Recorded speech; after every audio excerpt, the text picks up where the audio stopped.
Hello friends, welcome back to my channel. I am C Shilpa Surana and आज के इस video में हम कवर करने वाले हैं बहुत इंटरेस्टिंग टॉपिक जो है आरआरडी scheme.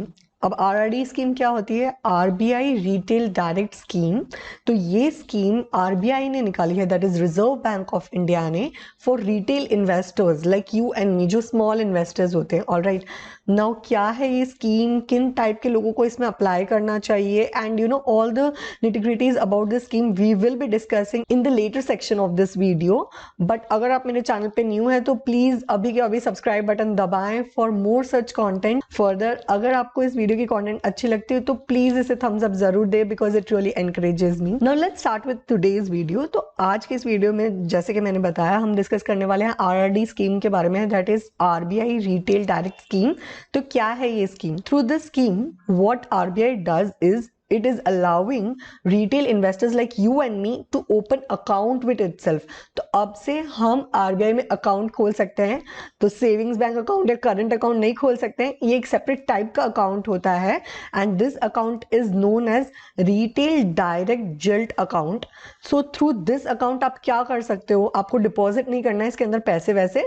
Through this account you can purchase government security. Now किस टाइप की government securities can you purchase? You can purchase treasury bills, you can purchase government bonds, you can purchase state development loans, you can purchase sovereign gold bonds.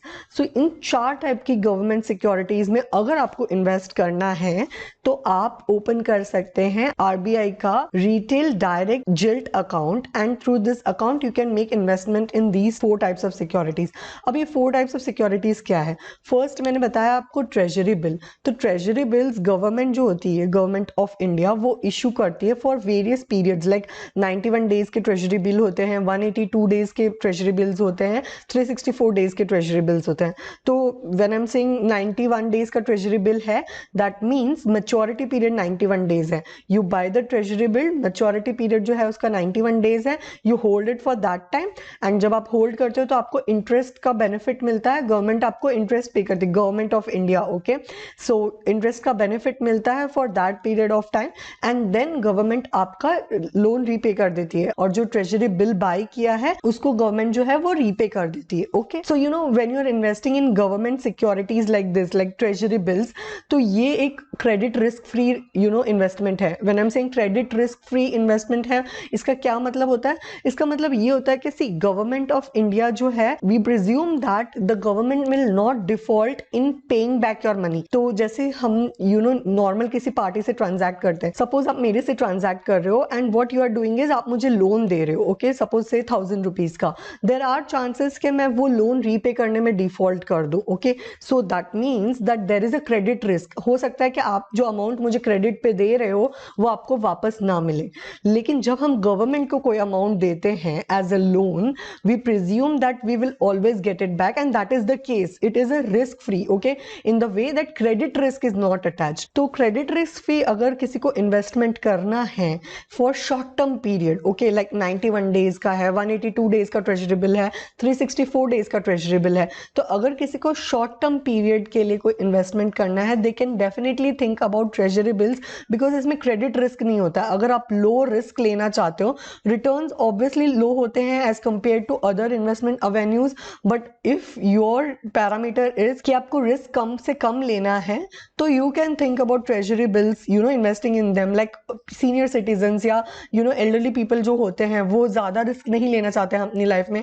and in fact forget about senior citizens or elder people, there are few people who actually don't want to take more risk, and for them if you are having some funds, okay, with you and you want to park it somewhere, you can definitely think about treasury bills। okay, if people like you and me also, if we are having some funds for short term period, suppose मेरे पास आज के date में 5 लाख रुपए हैं and I know कि for next 6 months मुझे ये 5 लाख रुपए नहीं चाहिए, तो मैं एक 182 डेज का ट्रेजरी बिल ले सकती हूँ, you know, investing that amount, and what can happen is I can get the interest benefit on it and मेरा वो प्रिंसिपल अमाउंट भी सिक्योर्ड है। तो that way for short term period when you are investing, what is your major goal? Your major goal is to actually preserve your capital and that thing gets you know fulfilled here। तो short term period के लिए अगर आपको कोई investment avenue चाहिए तो you just have a look on this treasury bill. Second type का investment जो आप कर सकते हो through your retail direct gilt account which you have open with RBI is in government bonds. तो गवर्नमेंट ऑफ इंडिया जो है वो बॉन्ड्स इशू करती है and they take loan from people like you and me. तो ये bond जो होते हैं ये for a period of more than 1 year के होते हैं, तो ये लॉन्ग टर्म बॉन्ड्स कह सकते हो इन्हें। And once you subscribe to it, इसकी कोई मेच्योरिटी पीरियड डिफाइंड होती है, ओके 3 ईयर्स का हो, 5 ईयर्स का हो, 7 ईयर्स का हो, तो डिफरेंट मेच्योरिटी पीरियड्स के होते हैं। तो आप ये गवर्नमेंट बॉन्ड्स सब्सक्राइब कर सकते हैं if you want, okay. The third thing is state development loans. Again ये जो स्टेट डेवलपमेंट लोन्स होते हैं ये फॉर लॉन्ग टर्म पीरियड होते हैं, ये स्टेट गवर्नमेंट बॉन्ड्स इशू करती है basically, you know, to meet their requirement. उनको कोई डेवलपमेंट करवाना होगा अपने स्टेट में for which they are trying to collect funding, okay.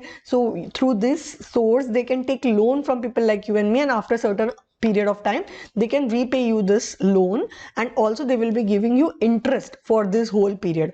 तो again आप यहाँ पे स्टेट गवर्नमेंट को दे रहे हो तो क्रेडिट रिस्क जो है वो नील है, because you are certain that the government will pay back the money that it has collected from you, okay. And fourth type का जो इन्वेस्टमेंट है that we want to discuss is sovereign gold bonds. So sovereign gold bonds पे मैं actually detailed video बनाने वाली हूँ, because again it is one of the very good investment avenue that I have felt, जहाँ पे अगर आपको gold नहीं लेना, if you don't want to take physical gold because उसको संभालने का रिस्क वगैरह वगैरह आपको नहीं लेने हैं, तो you can directly invest in sovereign gold bond, जहाँ पे यू नो जो करंट गोल्ड का प्राइस चल रहा है उस रेट पे you can by the gold, and future में जब आपको सेल करना होगा तो जो भी उस टाइम पे जो मार्केट रेट चल रहा होगा उस पर आप सेल भी कर सकते हो, प्लस आपको इस पे इंटरेस्ट बेनिफिट भी मिलता है certain percentage, okay, every year. So इस वे में मुझे ये काफी अट्रैक्टिव ऑप्शन लगता है सोवरेन गोल्ड बॉन्ड्स का, which I will be discussing in separate video. But understand for now कि through your this retail direct jilt account that you have opened with RBI,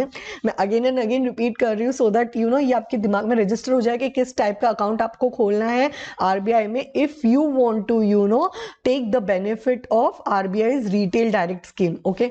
तो through the account that you have opened you can actually buy and sell sovereign gold bonds, okay. तो now जो 4 type की securities हमने discuss करी है, like treasury bills, government bond, state development loans and sovereign gold bonds, ये आप primary market से भी परचेज कर सकते हो थ्रू दिस RBI's अकाउंट।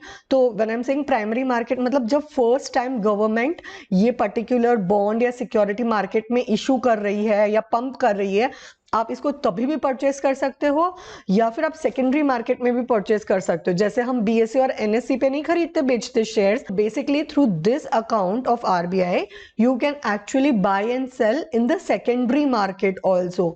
तो ये सेकेंडरी मार्केट BSE और NSE वाला प्लेटफॉर्म नहीं देता, ये सेपरेट सेकेंडरी मार्केट है जहां पे आप स्पेसिफिकली गवर्नमेंट सिक्योरिटीज को आप बाय या सेल कर सकते हो। ऑलराइट, तब ये तो हो गई बात कि क्या आप कर सकते हो through this RBI's retail direct gilt account, and ये स्कीम का बेनिफिट आप कैसे उठा सकते हो, क्या परचेज कर सकते हो, कहां से परचेज कर सकते हो, एक्सेट्रा एक्सेट्रा। मैं आपको कमेंट सेक्शन में लिंक भी दे दूंगी कि RBI पोर्टल जहां पे आपको ये अकाउंट खुलवाना चाहते हो अगर आप, तो कहां से आप खोल सकते हो, तो वो वाला लिंक आपको डिस्क्रिप्शन बॉक्स में मिल जाएगा। ऑल्सो मैं सेकेंडरी मार्केट का भी लिंक दे दूंगी, मतलब you need to access that secondary market through a separate link, तो वो वाला लिंक भी आपको कॉमेंट सेक्शन में दे दूंगी, ओके। सो नाउ ये तो हो गई यू नो अकाउंट के बारे में बात। नाउ इसके कुछ प्रोज एंड कॉन्स देख लेते हैं, you know, having this account. तो पहली बात या पहला benefit you know of having this account with RBI is कि इसमें जैसे एनुअल कोई चार्जेस नहीं है। जैसे आप अगर एक डीमैट अकाउंट खुलवाते हो तो आपको एनुअल चार्जेस देने पड़ते हैं, राइट, लाइक 200-300 जो भी है आपके ब्रोकर के। तो इसमें कोई एनुअल सब्सक्रिप्शन चार्जेस नहीं है, बिकॉज यहाँ पे कोई इंटरमीडियरी भी नहीं है, डायरेक्ट आप RBI से डील कर रहे हो। दूसरी बात that you should be knowing you know when you are doing the transaction is कि जैसे आप SIP करवाते हो म्यूचुअल फंड में, तो कैसे होती है, मिनिमम सब्सक्रिप्शन अमाउंट होता है ना, जैसे 500 रुपए की हो गई, 1000 रुपए की हो गई। वैसे अगर आप इस अकाउंट के थ्रू परचेज कर रहे हो you know the government securities, तो मिनिमम ट्रांजैक्शन अमाउंट जो है वो है 10,000, ओके। सो आपको मिनिमम उतना पंप इन करना ही पड़ेगा if you are planning to buy, okay. तो ये हो गई सेकेंड बात। अब थर्ड बात क्या है कि है ना SGBs जो पहले यू नो गवर्नमेंट कैसे SGBs इशू करते हैं, like every quarter, I think quarter में एक बार वो विंडो ओपन होती है फॉर 3 days एंड आप उसमें SGB सब्सक्राइब कर सकते हो। तो तब तक ये ऐसे होता था कि only during those period you can buy from this portal, but उसके बाद अगर आपको परचेज करना है तो आपको सेकेंडरी मार्केट में परचेज करना पड़ेगा, जिसके लिए आपको डीमैट अकाउंट चाहिए। मतलब सपोज मेरा डीमैट अकाउंट जीरोधा में है, तो मैं अगर मुझे in future like if I miss that subscription period और मुझे फिर भी SGB चाहिए, तो मुझे मेरे डीमैट अकाउंट के थ्रू सेकेंडरी मार्केट में SGB परचेज करना पड़ेगा जो रेट उस टाइम पे चल रही होगी। But through this account of RBI is providing is the portal where in हम सेकेंडरी मार्केट भी यहीं पे एक्सेस कर सकते हैं और SGB भी हम सेकेंडरी मार्केट में बाय एंड सेल कर सकते हैं। तो वो एक और बेनिफिट है of having your account under this particular scheme. Okay, तो ये हो गई थर्ड बात। नाउ फोर्थ बात जो मैंने ऑलरेडी आपको बता दी है वो कि अगर आप अपना मनी शॉर्ट टर्म के लिए कहीं पे पार्क करना चाह रहे हैं, लाइक 90 days 180 days या फिर लेस देन अ ईयर, तो एक अच्छा अवेन्यू है parking your short term funds in this government securities, because यहाँ पे क्रेडिट रिस्क नहीं है लाइक आई ऑलरेडी सेड। तो वो बेनिफिट आप उठा सकते हो through your investment here. Okay, also क्या बेनिफिट है, देखिए अगर आप म्यूचुअल फंड से कोई डेट फंड खरीदते हैं तो आपको चार्जेस देने पड़ते हैं, that is the expense ratio, right. तो वो सब एक्सपेंस रेशियो एंड ऑल यहाँ पे नहीं होता है, तो आपको कॉस्ट जो होता है effective cost of buying that security वो लेस पड़ता है। So it can be one of the good Avenue अगर आपको शॉर्ट टर्म के लिए इन्वेस्ट करना है। तो अब लॉन्ग टर्म के लिए ये कितना बेनिफिशियल है या नहीं है, ये मैं एक सेपरेट वीडियो में कवर करूंगी, जहां पे मैं कंपेयर करूंगी कि अगर आप RBI की रिटेल डायरेक्ट स्कीम ले रहे हो तो वर्सेस अगर आप कोई डेट फंड खरीद रहे हो तो from your mutual fund house, तो उन दोनों में से कौन सा ज्यादा बेनिफिशियल हो सकता है आपको और क्यों। Okay, considering all the tax aspects also. But short term में डेफिनेटली लाइक आई फील के अगर आप रिटर्न पे थोड़ा कॉम्प्रोमाइज कर सकते हो, देन आई फील के investing in treasury bills for the people who are risk aversers can be a good option. Okay, so that's my view, your view can definitely be different. अब कुछ मुझे negatives जो इस particular scheme के लगे हैं, पहला है लिक्विडिटी। सी RBI की जो रिटेल डायरेक्ट स्कीम निकली है ये बहुत रिसेंटली निकली है, ठीक है, तो अभी फिलहाल इतने ज्यादा अकाउंट होल्डर्स नहीं होंगे, the gilt account holders of RBI, तो वो इतने ज्यादा नहीं होंगे एंड बिकॉज वो इतने ज्यादा नहीं है तो सेकेंडरी मार्केट इतना ज्यादा पॉपुलर नहीं होगा, मतलब उसमें इतने ज्यादा ट्रांजैक्शंस नहीं होते होंगे। तो हो सकता है आप कोई सिक्योरिटी या ट्रेजरी बिल परचेज कर लेते हो तो हो सकता है कि उसको मैच्योरिटी से पहले लिक्विडेट करने में आपको डिफिकल्टी हो। तो मुझे लिक्विडिटी एक इशू लगती है बिकॉज फिलहाल इतने ज्यादा सब्सक्राइबर्स ऑफ दिस अकाउंट नहीं होंगे, चांसेस हैं, एंड बिकॉज ऑफ विच हो सकता है या तो आपको मैच्योरिटी तक होल्ड करना पड़ेगा अपना बिल, दैट इज 91 days या फिर 364 days, या फिर अगर आप लॉन्ग टर्म वाले में जाते हो तो depending on the tenure for which that bond is issued, तो उतने पीरियड के लिए आपको होल्ड करना पड़ेगा। And the second thing is अगर आपको अर्जेंट नीड ऑफ मनी है तो हो सकता है आपको डिस्ट्रेस सेल करना पड़े, विच मीन्स आपको सस्ते में अपने बॉन्ड्स बेच देने पड़े, तो आपका कॉस्ट भी रिकवर ना हो पाए, तो वैसे सिचुएशन भी आ सकती है। तो लिक्विडिटी एक मुझे डेफिनेटली इशू लग रहा है if you are opting for this scheme. And second point जो इसमें मुझे लगता है कि आपको सोचना चाहिए before you are investing in this particular scheme is the tax benefit. Okay, तो एज सच आपको कोई टैक्स बेनिफिट नहीं है, अगर आप 30% के टैक्स ब्रैकेट में हो तो आपको जो भी interest income government of India pay कर रही है ऑन योर ट्रेजरी बिल्स और ऑन योर बॉन्ड्स, आपको उसके ऊपर स्ट्रेट 30% लगेगा। So it will be tax as income from other sources, and income from other sources पे आप नॉर्मल स्लैब रेट, जिस भी स्लैब रेट में आप फॉल करते हो according to that you have to pay the tax. ठीक है, तो एक अगर मैं 30% वाले में फॉल कर रही हूँ तो मुझे 30% के हिसाब से पे करना पड़ेगा, तो ये मुझे थोड़ा नेगेटिव लगा।